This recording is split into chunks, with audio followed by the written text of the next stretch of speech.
Assalamualaikum warahmatullahi wabarakatuh. A'udzubillahi minasyaitonirrajim. Bismillahirrahmanirrahim. Alhamdulillahilladzi arsala rasulahu bil huda wa dinil haqq liyudhhirahu 'alad dini kullih wa kafa billahi syahida. Asyhadu an la ilaha illallah wahdahu la syarikalah wa asyhadu anna Muhammadan abduhu wa rasuluhu la nabiyya ba'dah. Pemirsa dan pendengar yang dimuliakan oleh Allah, khususnya Ibu-Ibu Aisyah Kota Malang dalam programnya Kajian Ramadan untuk program Perempuan Mengaji. Alhamdulillah, kita panjatkan rasa syukur kepada Allah Subhanahu wa Ta'ala atas nikmat yang telah diberikan kepada kita. Semoga kita senantiasa mensyukuri nikmat yang diberikan itu, sehingga kita dapat melaksanakan tugas yang diamanahkan oleh Allah kepada kita. Di satu sisi kita sebagai hamba yang harus beribadah kepadanya dengan memurnikan ketaatan kepada Allah. Di sisi yang lain, tugas kekhalifahan untuk memakmurkan bumi Allah. Pada kajian kali ini, mari kita bersama-sama memahami kembali tentang spirit atau ruh bermuhammadiyah dan beraisyah. Yang pertama, bahwa aktivis persyarikatan Muhammadiyah dan Aisyah harusnya memiliki idealisme hidup yang meliputi perlu memahami tujuan hidup sebagaimana hasil pemahaman Muhammadiyah pada Quran Surat Al-Fatah ayat 29 untuk rumusan tujuan hidup. A'udzubillahi minasyaitonirrajim. Muhammadur Rasulullah walladzina ma'ahu asyidda'u 'alal kuffari ruhama'u bainahum tarahum ruka'an sujjadan yabtaguna fadlan minallahi wa ridwana. Muhammad itu adalah utusan Allah, dan orang-orang yang bersama dengan dia memiliki sifat tegas terhadap orang-orang yang ingkar atau kafir, tetapi berkasih sayang kepada sesama mereka yang beriman. Kamu lihat mereka rukuk dan sujud mencari karunia Allah dan keridhoannya. Jadi tujuan hidup yang dipahami oleh Muhammadiyah pada ayat ini adalah mencari karunia dan ridha Allah Subhanahu wa Ta'ala. Karunia adalah sebuah pemberian atau given, hadiah dari Allah bagi orang-orang yang telah berusaha secara maksimal untuk tunduk patuh kepada Allah, kemudian senantiasa memohon kepada Allah. Karena tidak semua orang yang paham agama mampu melaksanakan agama itu secara maksimal. Kemudian tidak semua orang yang punya kelonggaran waktu untuk tegaknya agama, untuk ketinggian agama, mereka mampu berkiprah bersama-sama dengan yang lain. Sehingga bagi kita yang telah mampu dari apa yang kita ketahui, kemudian kita amalkan agama itu, kita praktikkan di dalam kehidupan, kemudian kita punya kesempatan, punya waktu, kita ikut terlibat di dalam tegaknya agama Islam dengan tujuan untuk ketinggian agama itu sendiri dan kebahagiaan masyarakat secara menyeluruh. Jadi itulah yang mereka diberi karunia oleh Allah. Kemudian keridhaan Allah pada surat Al-Bayyinah ditutup dengan radhiyallahu anhum wa radu'an. Jadi Allah akan menerima apa yang kita lakukan apabila kita juga menyikapi bahwa kita melaksanakan tugas-tugas yang diamanahkan oleh Allah itu sesuai dengan apa yang diharapkan oleh Allah Subhanahu wa ta'ala. Nah, inilah yang menjadi tujuan hidup. Yang kedua, fungsi hidup. Muhammadiyah memahami ada dua. Yang pertama, pada Quran surat Adz-Dzariyat ayat 56, wa ma khalaqtul jinna wal insa illa liya'budun. Dan aku tidak menciptakan jin dan manusia melainkan supaya mereka beribadah kepadaku. Kemudian yang kedua, fungsi yang kedua pada Quran surat Al-Baqarah ayat 30. Wa idz qala rabbuka lil malaikati inni ja'ilun fil ardi khalifah. Yaitu tugas kekhalifahan dalam rangka memakmurkan bumi Allah. Dan ingatlah ketika Tuhanmu berfirman kepada malaikat, sesungguhnya aku menjadikan di muka bumi khalifah. Sehingga kita perlu memahami bahwa tugas khalifah itu ada 5. Yang pertama, tugas sahsiah kepada diri kita sendiri, bahwa yang pertama kita harus membekali ilmu.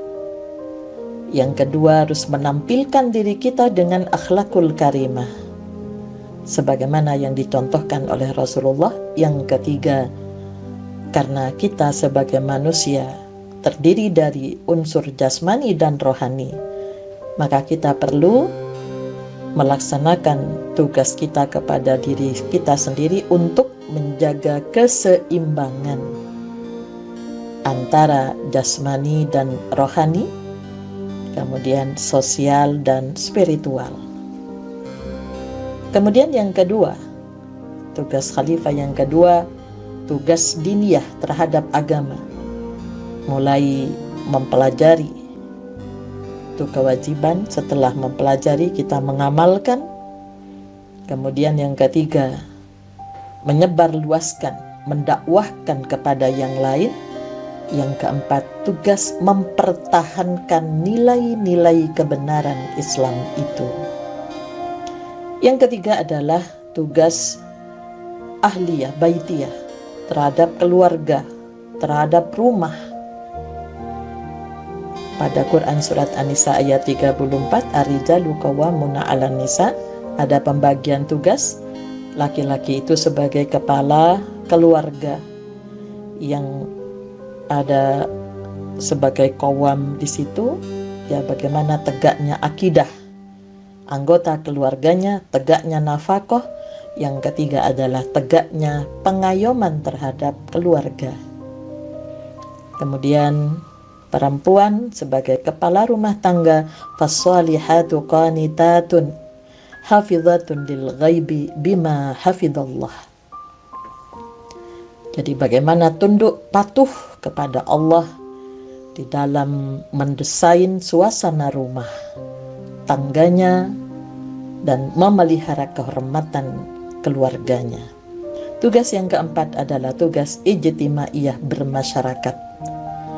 Khairun nas anfa'uhum linnas, ya, bagaimana kita menjadi orang yang paling baik itu yang banyak manfaatnya untuk orang lain.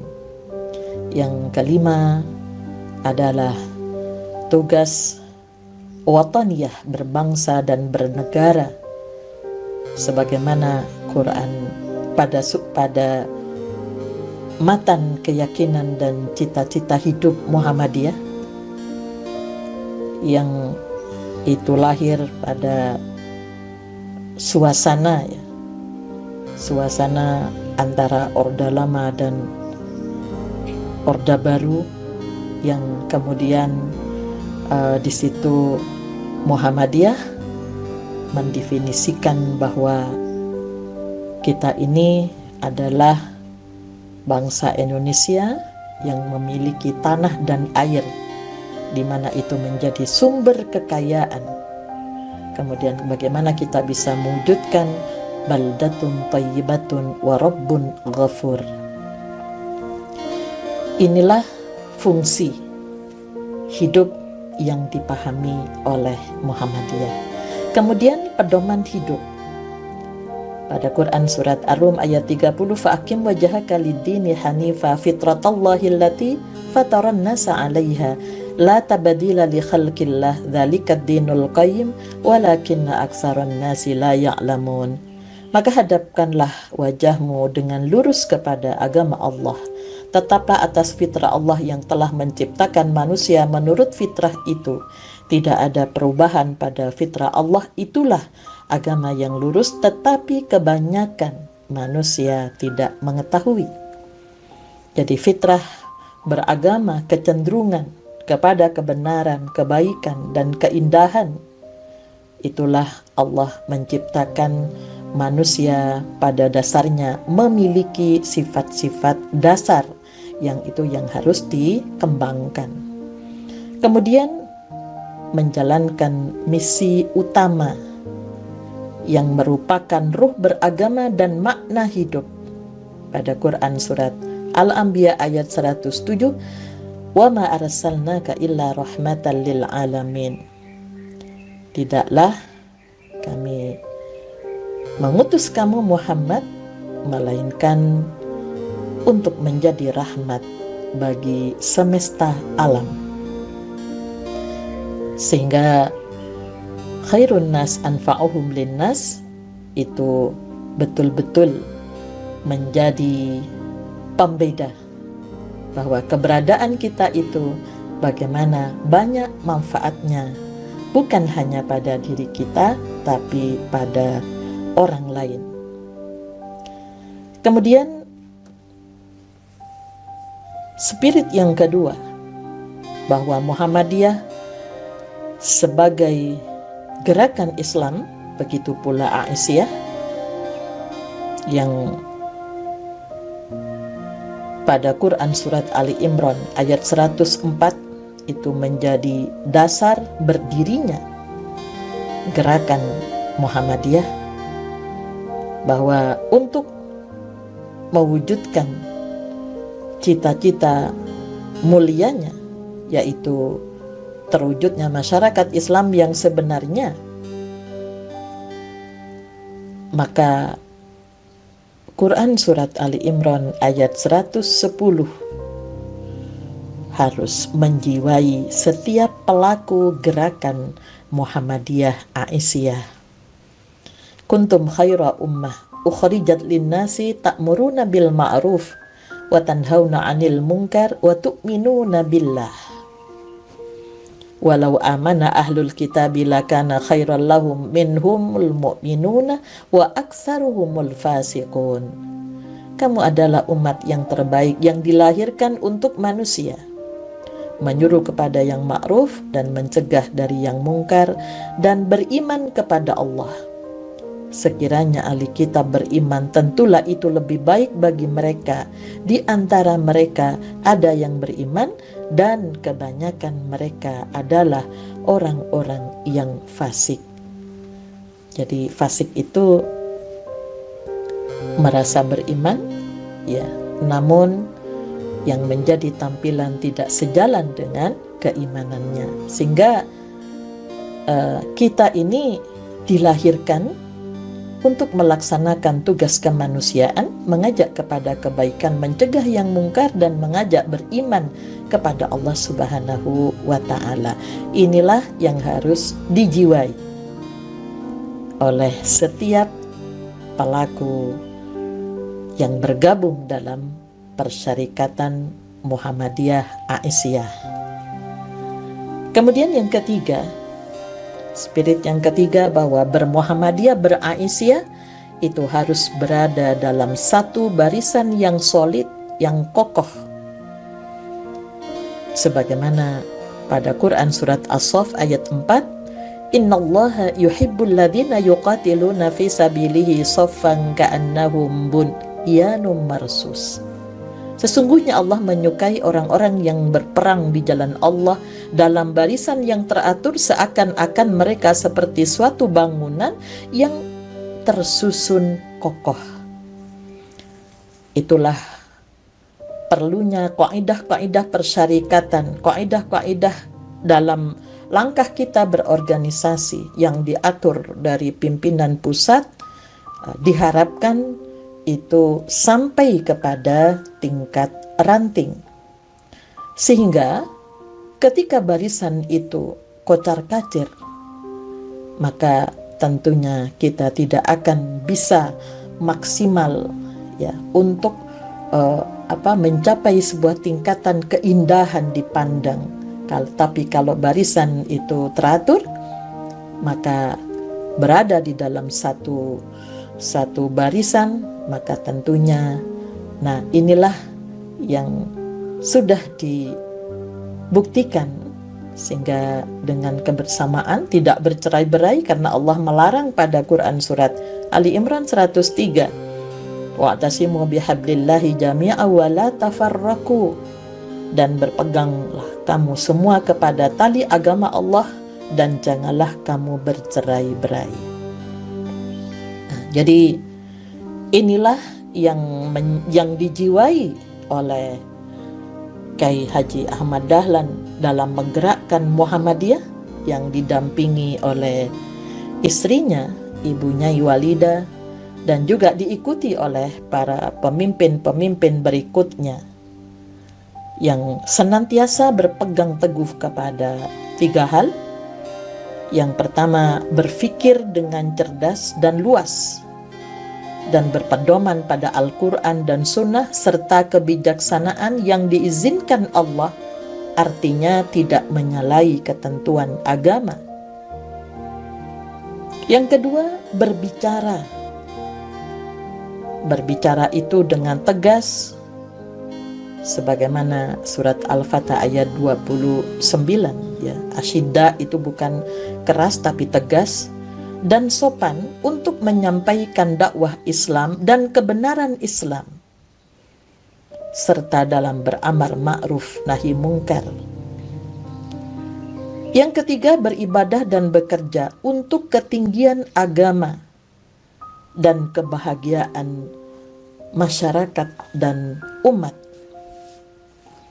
Dengan demikian, Persyarikatan Muhammadiyah Aisyah berhasil menyandarkan umat Islam Indonesia bahwa apa arti agama bagi kesejahteraan masyarakat, sehingga berhasil mendirikan beribu-ribu rumah sekolah, berhasil mendirikan beribu-ribu masjid dan musola, bahkan ada musola wanita,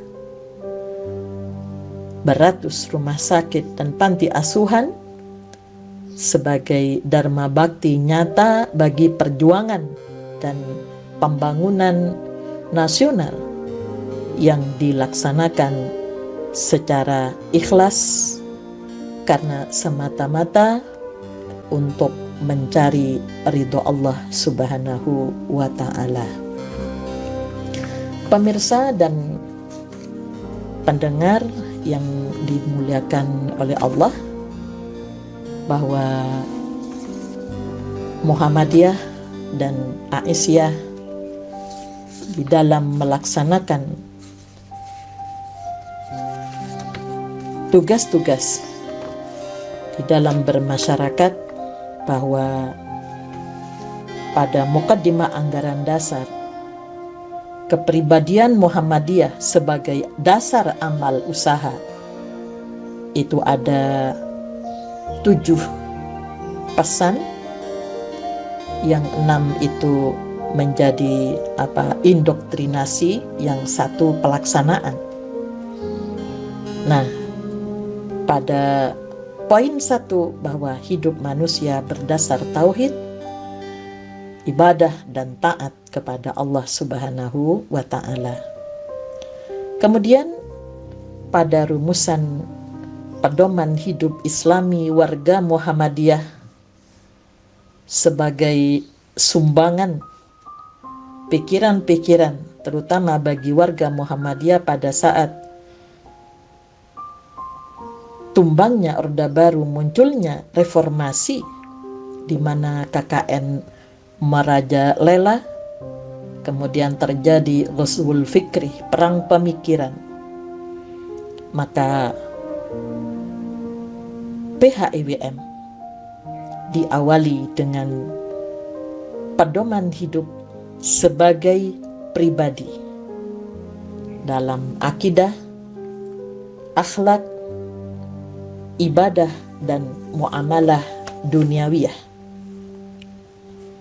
Sehingga pedoman hidup Islami warga Muhammadiyah itu lebih kepada implementasi bagaimana praktek berakidah, berakhlak, beribadah, bermuamalah yang dicontohkan oleh Rasulullah yang diutus oleh Allah kepada kita, yang kita berharap dengan nama Muhammadiyah, maka kita bisa maksimal untuk ittiba kepada Rasulullah Sallallahu Alaihi Wasallam. Sehingga PHWM itu bukan lagi memahami secara teori, tapi berupa implementasi, bagaimana pelaksanaan, pengeterapan keyakinan itu di dalam kehidupan. Ya, jadi dengan harapan setiap warga persyarikatan Muhammadiyah atau Aisyah harus memiliki prinsip hidup dan kesadaran imani berupa tauhid kepada Allah yang benar, ikhlas, dan penuh ketundukan sehingga terpancar padanya sebagai ibadur rahman. Jadi 11 ciri pada Quran surat Al-Furqan ayat 63 sampai ayat 75 itu betul-betul menjadi sebuah tampilan. Ya, yang ketika ada orang yang jahil, ya, menggoda, ya, mengolok-ngolok kita tidak membalasnya dengan olokan, tapi kita jawab dengan ungkapan yang mengandung keselamatan, yang mengandung ajakan dakwah Islam kepada mereka. Yang kemudian cirinya yang kedua, menampilkan diri dengan qiyamul lail, di dalam membelanjakan harta tidak boros dan tidak kikir. Ya, jadi untuk keinginan itu betul-betul dimanage dengan baik. Karena apa? Ada hal yang masih perlu untuk kita pikirkan, yaitu tegaknya agama yang membutuhkan biaya. Jadi tidak boleh boros di dalam menuruti keinginan diri yang tidak baik, ya. Kemudian tapi juga tidak boleh kikir untuk kepentingan diri dan kepentingan agama. Kemudian ada lagi tidak menyekutukan Allah, tidak membunuh yang diharamkan oleh Allah, tidak berzina, kemudian kemudian senantiasa bertaubat, tidak melakukan kesaksian palsu, kemudian selalu ingat kepada Tuhannya, dan pada ayat 74 selalu berdoa kepada Tuhannya, Rabbana hablana min azwajina wa dzurriyyatina qurrata a'yun waj'alna lil muttaqina imama. Jadi kita berharap kita dikasih pasangan, ya, itulah Punyai Walida bersama Ki Ahmad Dahlan, Rasulullah bersama Ibu Aisyah, dan juga istri-istri yang lain. Maka di situ di dalam menegakkan agama memang diperlukan adanya kesamaan di dalam menggerakkan itu antara pasangan suami dan istri, dan juga diharapkan pada keturunannya. Dan mohon kami dijadikan pemimpin bagi orang-orang yang bertakwa, sehingga orang yang berakidah yang benar tentunya pantang tolak tugas ketika diminta untuk menjadi memimpin persyarikatan, menjadi ketua ranting, ketua panitia pembangunan, ya, itu senantiasa selalu siap, atau meminta apa yang memang menjadi kemampuannya ini. Karena apa? Kalau hanya berdoa tapi kenyataannya tidak mau melaksanakan tugas-tugas yang diamanahkan, berarti kan imannya masih belum menjadi tampilan, namun hanya menjadi teori. Sehingga surat Al-Ikhlas, Qul huwallahu ahad, nah itu yang mengantarkan kepada keikhlasan Allahus Samad ketika kita melaksanakan tugas-tugas yang diamanahkan oleh Allah, maka kita bergantung kepada Allah Subhanahu wa Ta'ala, bahwa Allah itu sang pemberi solusi.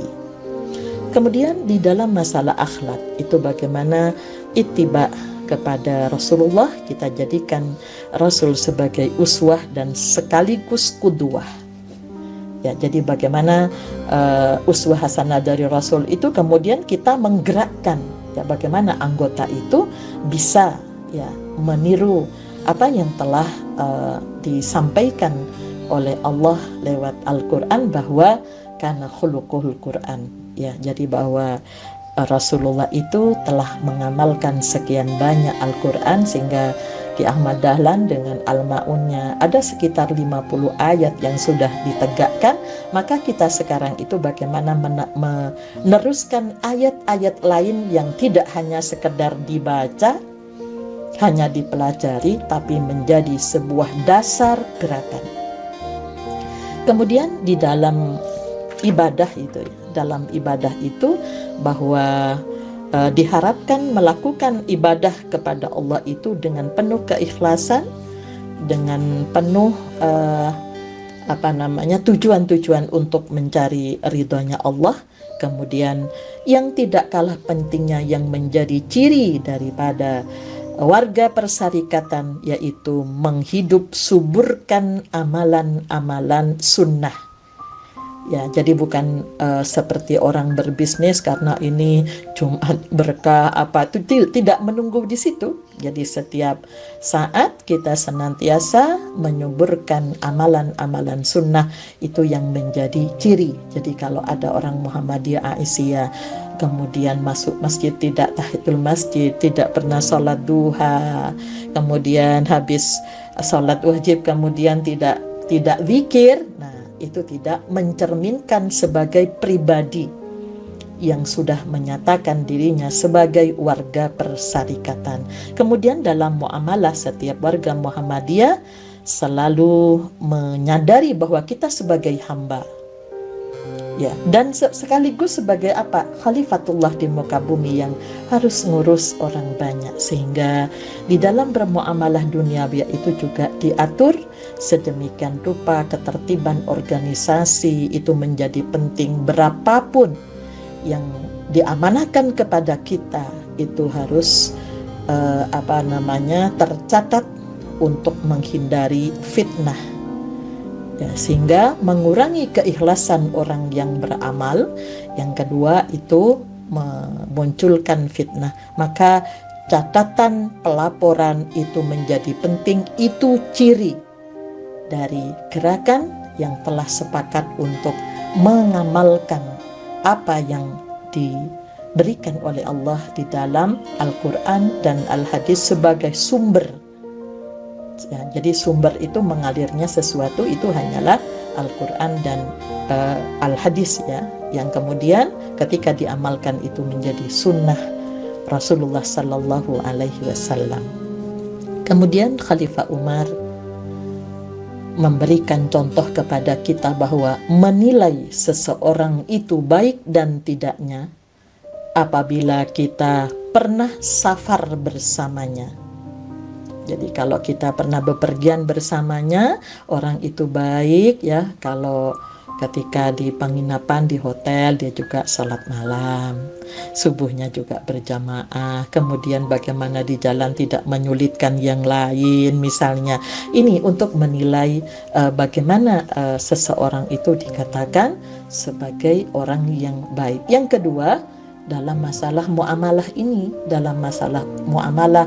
bagaimana bertransaksi, berjual beli, hutang piutang, ya. Jadi kalau sudah berkepribadian, ya, jadi pedoman hidup dalam masalah pribadi dengan akidah yang kuat, hidup manusia berdasar tauhid itu kemudian diterapkan, maka dia kalau berjanji kepada seseorang, ketika berhutang saya akan membayar tanggal sekian bulan sekian, itu tentunya dia akan menepati janjinya. Dan jika tidak, dia akan berupaya sebelum itu untuk mohon maaf, untuk jujur tentang apa yang terjadi. Sehingga kalau orang hanya melihat pertemuan sesaat, belum pernah bermuamalah, jangan langsung menilai itu baik. Nah, inilah yang menjadi harapan ya ibu-ibu serta pendengar yang dimuliakan oleh Allah dari Gerakan Muhammadiyah, bahwa untuk pedoman hidup keluarga, bermasyarakat, berorganisasi, mengelola amal usaha, berbisnis, berpolitik, dan lain sebagainya, itu harus dikuatkan terlebih dahulu pada pedoman hidup sebagai pribadi dalam akidah, dalam akhlak, dalam ibadah dan muamalah. Jadi bukan teori yang kita ajarkan, tapi bagaimana pedoman hidup Islami itu kita praktekkan di dalam kehidupan pribadi, keluarga, maupun di dalam bermasyarakat, yang inilah interaksi di antara kita dalam organisasi yang senantiasa selalu mengamalkan pesan-pesan Allah pada surat Al-Asr, sehingga Aisyah juga, Muhammadiyah juga dikatakan gerakan wal asri selain Al-Ma'un. Kenapa? Karena kita itu termasuk orang yang rugi apabila tidak mengisi waktu untuk meningkatkan iman, amal soleh, dan watawasau bil haqqi watawasau bis sabri. Jadi untuk kebaikan bersama, masuk surga bersama-sama, maka watawasau bil haqqi watawasau bis sabri, satu sama lain saling mengingatkan. Tinggalkan kebiasaan pekiwuh untuk meluruskan saudara kita di dalam perjuangan ini, karena barisan kita itu harus rapi, harus teratur. Jadi jangan sampai merusak ya, jadi merusak gerakan karena individu-individu yang tidak memahami nilai-nilai dari perjuangan yang telah dirintis ya tahun 1912, kemudian Aisyah 1917 ya, sehingga yang diharapkan sebagai hasil ya bahwa bagaimana ilmu yang dipelajari. Jadi Aisyah itu kenapa kok diambil dari dinisbahkan pada istri Rasulullah yang bernama Aisyah? Karena gerakan kita itu gerakan keilmuan, gerakan sosial keagamaan yang cirinya seperti itu. Jadi bagaimana ilmu itu yang amaliyah, amal yang ilmiah. Jadi amal yang ilmiah itu yang didasari ya antara keseimbangan iman serta ilmu. Jadi ilmu tidak akan iman tidak akan bertambah kalau kita tidak menambah ilmu kita. Ya, mudah-mudahan kajian ini di bulan Ramadan dan hari-hari lain yang telah dilakukan oleh Aisyah dalam program Perempuan Mengaji akan memahamkan bahwa kita berjuang di Aisyah itu yang menjadi cita-cita dan harapannya. Nasrum minallah wa fathun qarib wa basyiril mu'minin walhamdulillahi rabbil alamin. Assalamualaikum warahmatullahi wabarakatuh.